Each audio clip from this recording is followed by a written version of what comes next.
देश ये कैसा बनाया आपने, लूट कर पैसा बनाया आपने।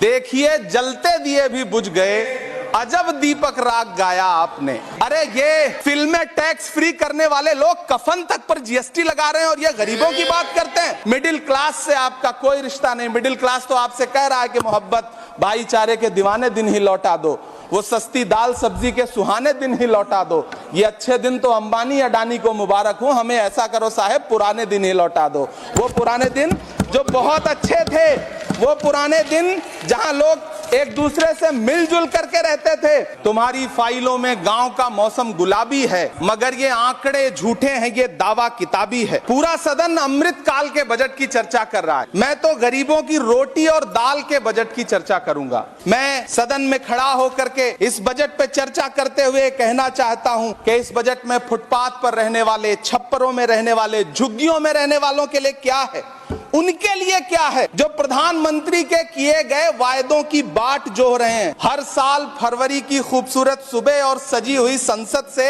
बरसते हुए झूठे वायदों की जवाबदेही कौन तय करेगा? कौन बताएगा कि 2022 में प्रधानमंत्री जी जो सबको पक्का मकान देने वाला वायदा किए थे उसका क्या हुआ?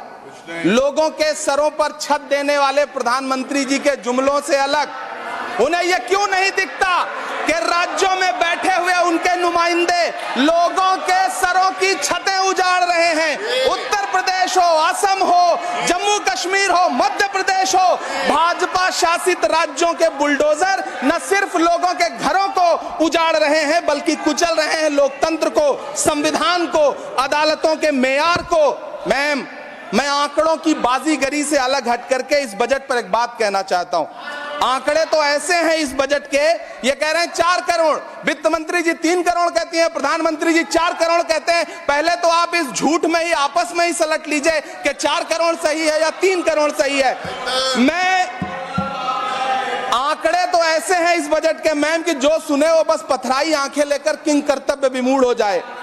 लेकिन झील में पानी बरसता है हमारे देश में, झील में पानी बरसता है हमारे देश में, खेत पानी को तरसता है हमारे देश में, जिंदगी का हाल खस्ता है हमारे देश में, दूध महंगा खून सस्ता है हमारे देश में।